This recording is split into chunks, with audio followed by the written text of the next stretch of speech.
Hey Atlanta, Apple is open for small business. That's right.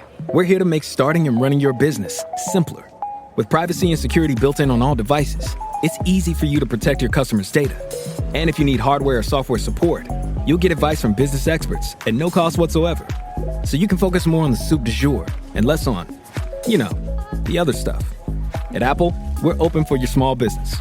Go to apple.com/small business or visit an Apple store to learn more. Hello, ladies and gentlemen. It's Claudia Bonicelli. I'm back here with another guest this week. Who is my mystery guest? His name is Zen Benefiel. Zen, say hello to our audience.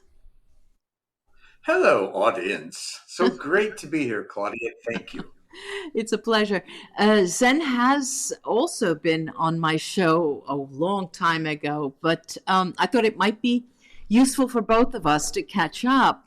He's speaking to us from Arizona today. Who is Zen? Well, he's a renowned transformational coach whose holistic approach to personal growth and self-discovery has inspired countless individuals. Zen is an expert in the principles of interconnectedness. We're going to be talking about that today. Mindfulness and conscious living, guiding his clients toward a life of intentionality and purpose. He has a deep understanding of the cosmic fabric that binds us all. His coaching integrates the mind, body, and spirit, helping people align with their true selves and navigate the complexities of life with clarity and with confidence. You can connect with Zen, and I will be writing this under the episode, and learn more about his work at BeTheDream.com. And the other website is planetarycitizens.net. So those two websites are BeTheDream.com and planetarycitizens.net. He hosts apocalyptic chats on YouTube, One World in a New World, with over 1 million views to date. If you're looking to embark on a transformative journey, don't hesitate to reach out to him at coach@BeTheDream.com. So, how have you been, Zen? Since I last spoke to you, there have been quite a number of changes. Why don't we talk about that? What has changed? Well, I don't know if it's changed. Change is constant. It's an evolutionary path that we find ourselves on with details that change over time. For me, I think since we last talked, several things have happened. The Planetary Citizens are now a 509(a)(2), which is a nonprofit on steroids. We're able to create income tax-free as well. So that's now you're going to have to break that down, Zen. Planetary Citizens on steroids, it doesn't mean anything to me. Try to clarify it for us. Okay. Very well. Be glad to do that. So in America, 501c3 is a standard nonprofit identifier. Okay. That means you can take donations and receive sponsorships that are tax-free deductions to the donor. And we don't have to pay taxes on them either. Now, 509(a)(2) is a 501c3 that has additional benefits in being able to create income. So we can do workshops and seminars and events and things like that and receive income from that tax-free. Okay. All right. Well, on steroids, was that that was your way of Well, a lot of people do not know about that additional nomenclature, the 509(a)(2), so they never apply for it. And so we didn't either. Mm-hmm. We applied for a 501c3, and in the way that we applied, we got the document back and they granted us the 509A2, which Uh-huh. was a total surprise.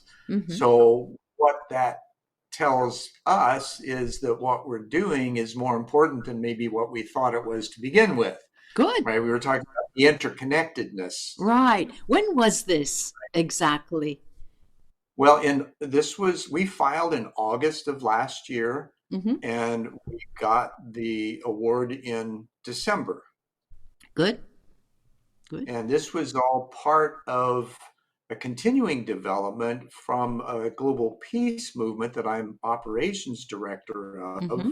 which is called Live and Let Live.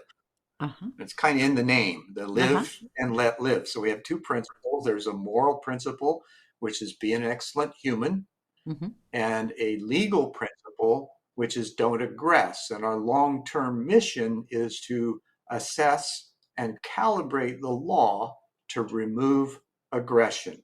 Okay. That's going to take a while.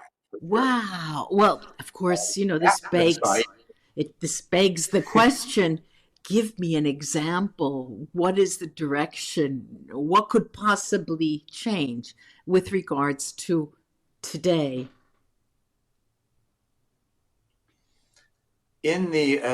so aggression is defined as fraud, coercion, physical aggression, Mm-hmm. creating a substantial risk of harm to Okay. another. Yes.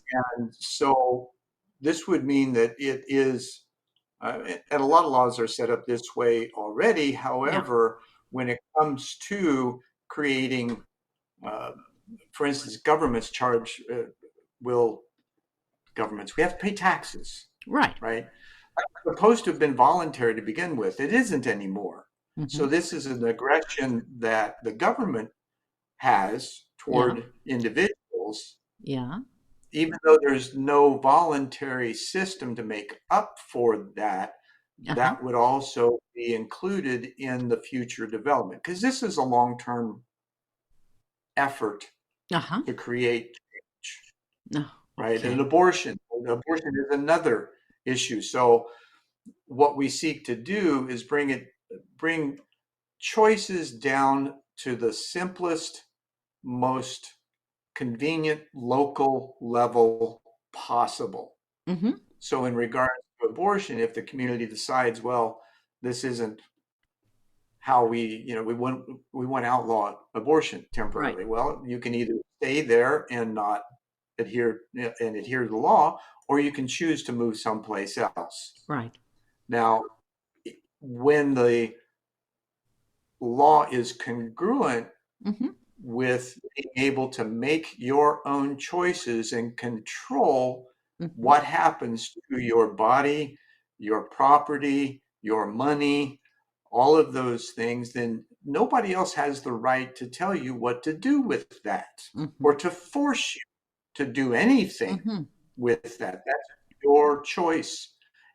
And by having that as a choice, you also have to give others that same choice. Right.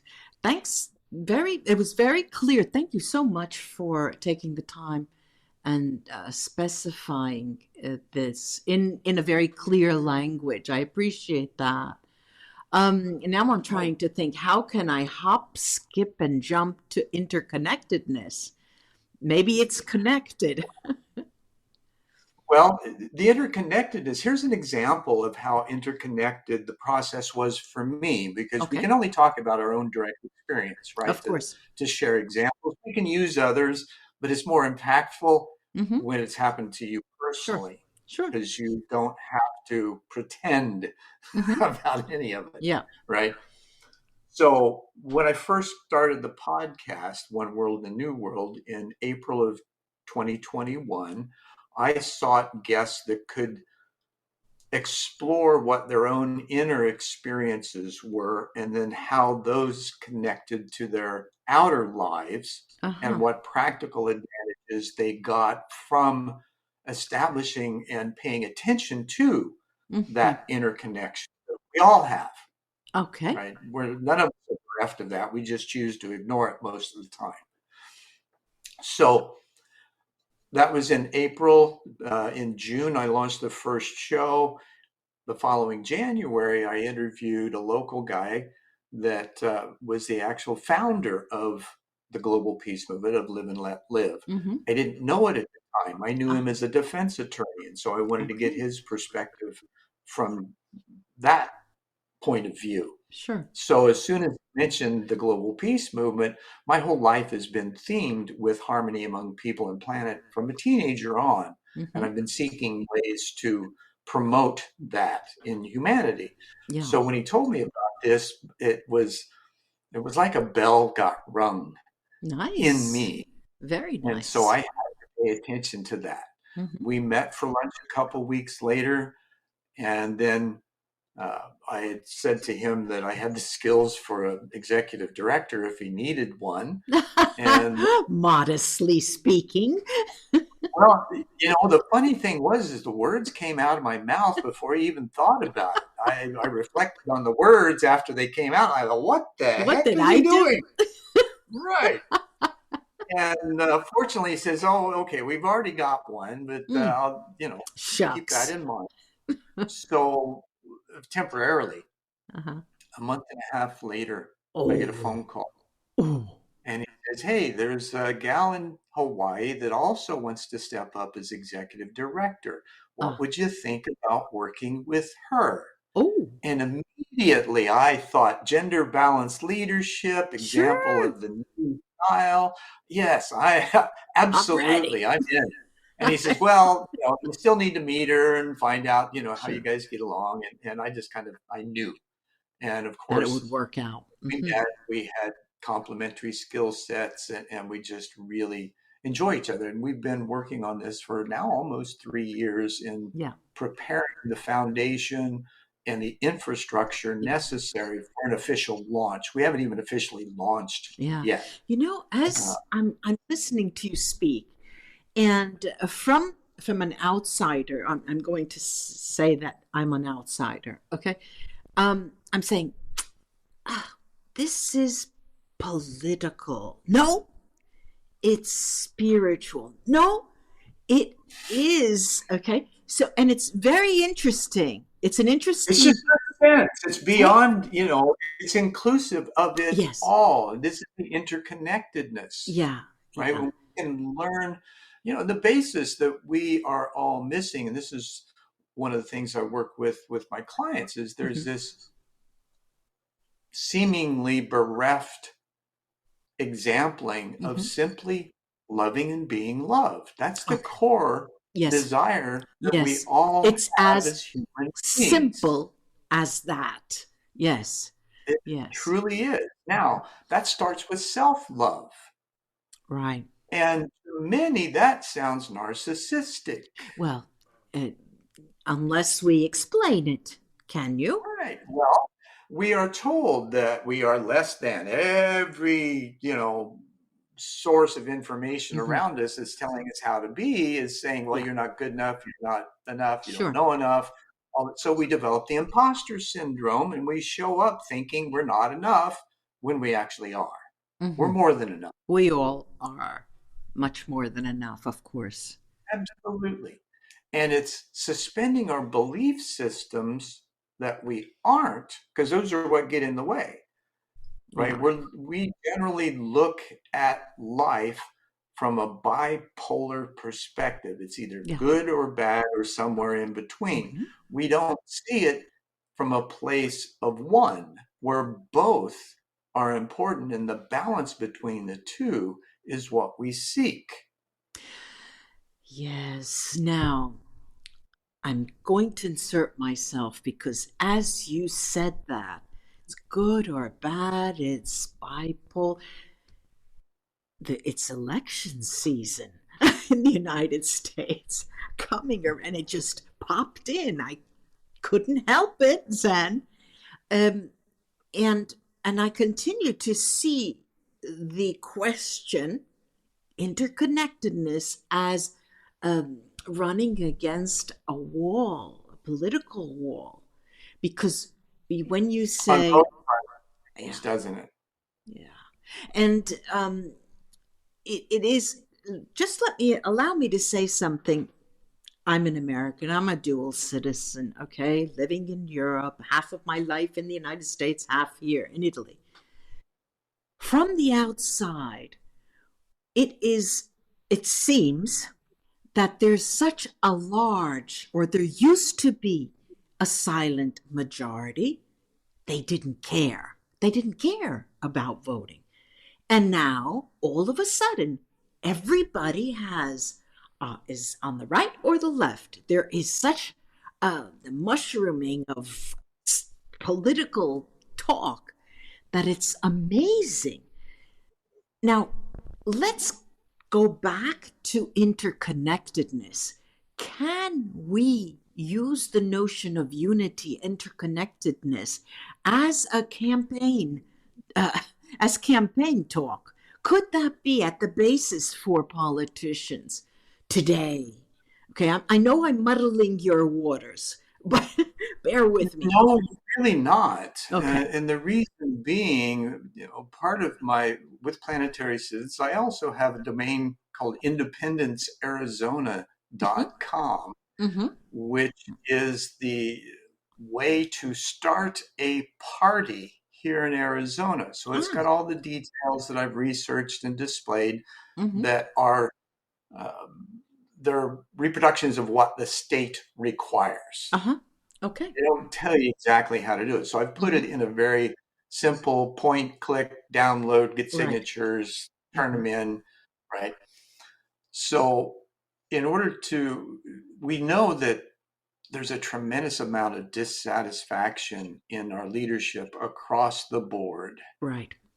Number one, because they're all infighting, it seems like. Hmm. And how can people get along when they're demonstrably at Mm-hmm. war with each Each other? other. Mm-hmm. What are you seeking that is congruent, that both both populations seek? And there again, we get pulled into this narrative Yeah. that's based on separation, Yes.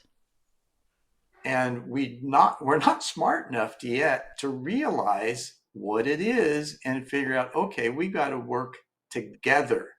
We Yeah. have so many challenges Yeah. nationally and globally that we need to figure out, how to get along. Yeah. We are no longer nationalists. I mean, we've got a global population, we have a global village, we have global commerce, and yet we still are having wars that seem to be fed Mm-hmm. by this constant, oh, we've got to find an enemy and aggress Mm-hmm. and make sure that our way, our might is understood, and then we're going to supplant whatever you Mm-hmm. have as a structure with our way. Now, this is the American companies did this in Europe in the 80s when they Mm-hmm. started to go overseas, and they didn't study the cultures Mm-hmm. to fit into them. And Mm-hmm. so 80% of them failed Yeah. initially Yeah. because of that. Mm-hmm. So, Peter Drucker and his um, Seven Habits, right? The Can fifth you one, I please believe. tell us who he is? And mm-hmm. Well, he's a well-known corporate guru and Mm-hmm. organizational development sage, if you will. Mm-hmm. And so he wrote a book called Seven Habits of Highly Successful People. Uh-huh. The fifth habit is to seek first to understand, Mm-hmm. then be understood. Now, in the idea of conflict, I have a dear friend, mentor of 40 years now, that he was the president of the American Association of Alternative Dispute Resolution. Oh, I love it. I love And that. so what he informed me a long time ago is, there was really no conflict per se. when you're in a conversation and two people seemingly are in conflict, what's happening is they're speaking and listening from their own personal dictionaries. Mm. And they do not understand the others. So they're hearing from their own dictionary. So some words that may be benign to the other person are triggers. Mm-hmm. And Zen, so for most of my life, I've been an interpreter. And so you mediate between two people from different cultures. mm-hmm. It was an eye opener most of the time because I thought, oh, great, I'm a bridge. But it's not always that way. People don't really always want to be understood. And the language used is also very confusing because of that. And why I What do you jumped. find is the reason? Do you think it's because they're scared and they want to control and they're going to manipulate a conversation so you really don't know what they want, but they're going to try to There's, manipulate? from my perspective, language is power. When you have a microphone and you have the floor, that is powerful. An American gets up and says something. All right, let's put it this way. The Italian who loves to talk gets up and talks for 5 minutes. I'm the interpreter. I know that he loves to talk or she loves to talk. So I said, the gentleman is extremely pleased with your proposal, period. But that's a no because I would have to make it as long as the original because it would give it importance, the time that someone speaks. So, just to bring the conversation to power, that little 5-letter word, power, always changes the cards on the table, irrespective of what is being spoken about. You say fear. Do you believe it's fear that the control would go out of their hands? It could be called fear. Fear for loss of power, perhaps.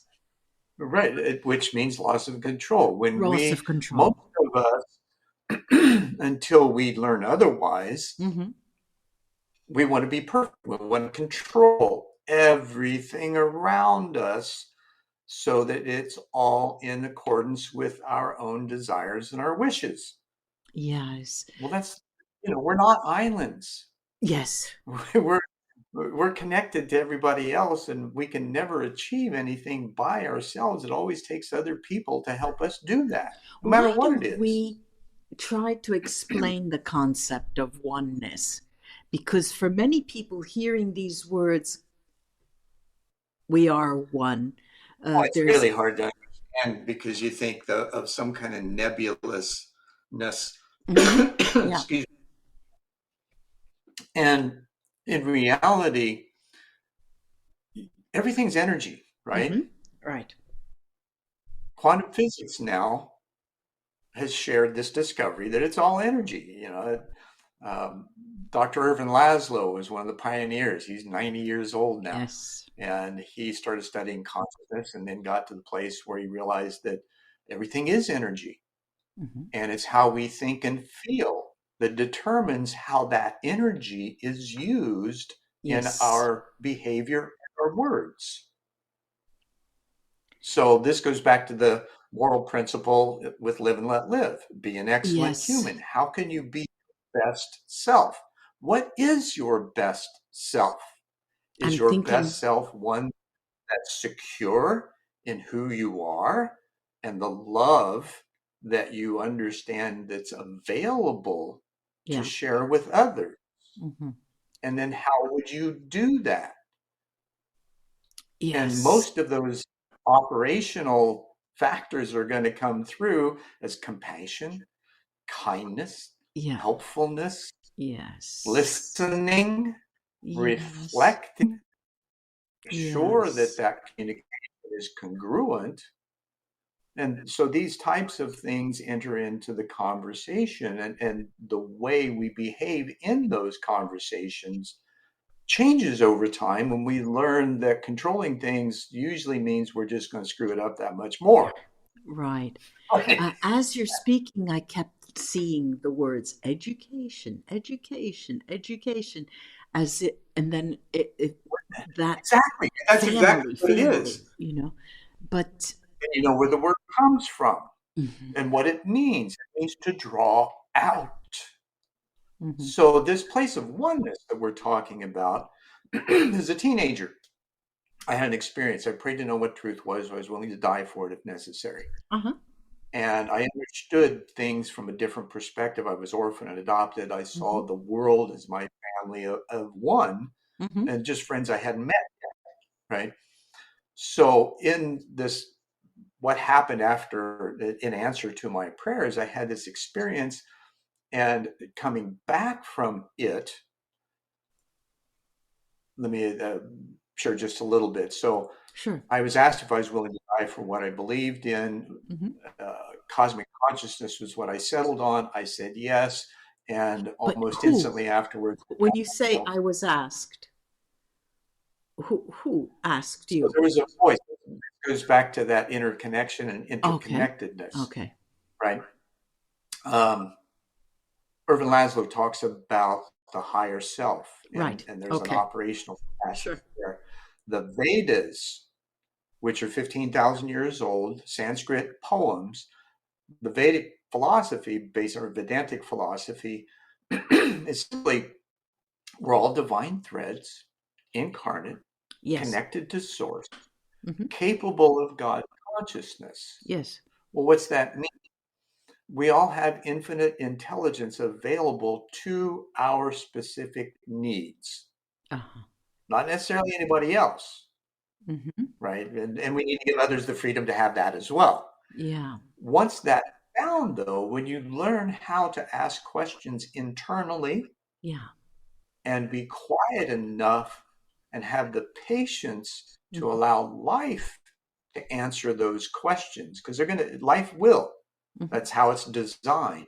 If we if we had the answers, we wouldn't be asking the questions. yeah, You know, we hear that sometimes the answers are yeah, contained in the question, hmm, and sometimes that's true. yeah, However, there are those deeper questions that we have that we don't have the answers to, and that it's like, how do I love and find love? yeah, yeah, yeah. Or how do I prepare for my next step in my professional Hmm. career? Let me ask Okay, you let's get back. something, Zen. Um, you shared a little, opened a little window on your personal life, orphan, all of that. I'm wondering, um, when because I see many people as you do on your podcast, and let's say a large majority of the people who I interview speak of their experience with institutions, working for large corporations, and then all of a sudden Inside or outside?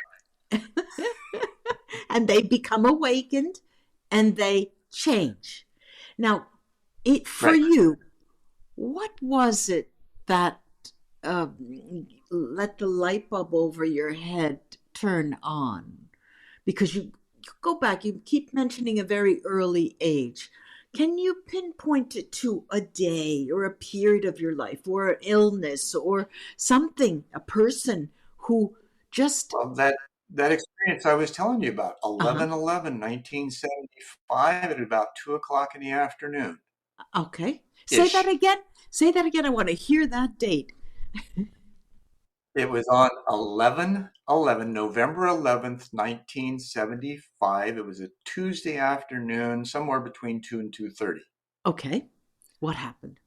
And so what happened was I was in the pre-med program at Ball Right. State University in Muncie, Indiana. I Uh huh. tested out of 5 quarters going in, so I entered as a 6 quarters freshman. In between first and second quarter, I became rather distraught. I wasn't sure where I wanted to go, what I wanted to do, and so I did what I was taught to do, right? Which is? And I knelt. I knelt in prayer. Okay. And so I prayed, Father, I want to know what truth is, and I'm Help. willing to die for it if Yeah. necessary. Oh, now you've connected the dots. Right? Dots. So that connects the dots. So that was the previous Saturday night. So this Tuesday afternoon, I come back from class, and it was the 70s. So I was living in the honors dorm. Most of us experimented at that time. So I did the obligatory bong hit and album side meditation, and which shouldn't have really affected me all that much, right? During the meditation, in between the vocals and the jam on a particular tune, this voice I'd been familiar with since a child asked me by name if I was willing to die for what I believed in. Okay. Now, how that voice developed, you're probably wondering, okay, that voice, where did it come from? Who was it? What was it? Right. When I found out I was adopted at 4.5, when they brought my sister home, my parents chose to tell me that I was adopted. I had no questions about the unconditional love I was receiving. However, when they told me, I had, the normal questions of, well, why was I given up? Who are my biological parents? And those. But the one question that resounded was, if I have a father and mother in heaven, can I talk to them? Oh. So I took the father and mother thing to the extreme. Well, it turns out I could. A few weeks, maybe a month later, I'm standing in on the stairwell of our house, and I've got my elbows in the windowsill looking out over the front porch, my chin resting on my hands, and it's dark. The porch light was on, and I'm just watching cars go by on the street. Everything else was kind of quiet. Mom was watching TV, so that was the only noise in the background. All of a sudden, I hear this voice, deep, resounding, powerful, male, and it simply says, "Hey, you." And it was so loud and so powerful that it startled me. It didn't frighten me, but I spun around and I asked Mom immediately if she heard the voice. Yeah. And she said, "What voice?" I said, the voice. You can imagine a 5-year-old trying to talk deep, right? Can't do it. I said, that voice, it says, "Hey, you." And she says, "No, it must have been a peeping Tom." Oh, God. And I knew that that wasn't true and that I'd heard this voice. And so I just let it go because I knew, even at that age, I knew I couldn't push it any further. So what I did was I would stand in front of the living room window at night with the lights on. Mom would be in the kitchen or upstairs or whatever. And I would project that voice out telepathically. And then I would wait for it to return. Well, as a kid, your mind never stops, right? You're just constantly thinking, even though you're asking questions. So one night I happened to get quiet. I stopped thinking. And I heard the voice again. Isn't that wonderful? And so I had this early training of how to be quiet and listen and speak to that inner place. I still don't know, that voice, it was just pure. The harmony, the resonance, the love that was there. Unconditional and totally safe. Unquestionably so. And as I developed the trust in it over time, then when I was asked by it if I was willing to die for what I believed in, I could determine what it was and say yes, which was cosmic consciousness. So within seconds after, well, not even that, nanoseconds after I said yes, there's a guitar riff that sounds like a rocket ship taking off, and I get a tug from my solar plexus. And I pop out of body. And I've had plenty of out of body experiences by that time, so I was comfortable with it. Many don't; they're kind of scary. First few maybe, but they're really cool after you get going for a while. Oh yeah. So I'm leaving my body. I turn to look where my body laying across the bed. I turn back to look where I'm going, and I'm immediately engulfed by white light. It has this amazing sensation to it. I can't quite figure it out. But as I do, I think that, okay, it's effervescent, iridescent, high-pitched. Brilliance. And wait a minute. I'm thinking. I can't be dead. Yeah. Impetuous teenager, immediate next question. Wow, is there more? And I feel a slight movement. I'm in a indigo background with points of light Yeah. surrounding me. And I know these points of light are points of consciousness, whether in body or not. I'm not sure because I Right. know I'm not. Mm-hmm. I have a sense that they are, though. Mm-hmm. And then the voice picks back up and verbatim says, these are those that you are to work with in order to facilitate a new world order. It will Ah, happen in your lifetime. Know this to be true. Your da, da, da, path will da. be full of trials and tribulations. Have Yeah. faith and trust that everything you need will be there at its appointed time. Trust and allow. Yeah. And then I felt another rush of energy. I'm back in my body, taking a Mm. gulp of air. It lasted 2 minutes and 42 seconds, by the way. And as I re enter my body, I retain the sensation and the instant awareness that we are all cosmic consciousness Mm-hmm. condensed into form, Yeah. just unaware. Yeah. Now, this takes us back to what I mentioned about Dr. Irvin Laszlo Yeah. and Laszlo. the higher self activity. So we have multiple Yeah. selves, if you will, and that may not be understandable, and it's okay. Just suffice it to say that that direct connect that we have with Source has all the information that we need. That's We right. just have to learn how to trust That's it. right.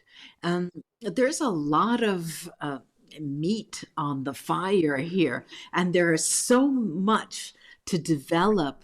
What I would like to do is take this up again in the future, if you would be willing, for another Oh, episode. absolutely.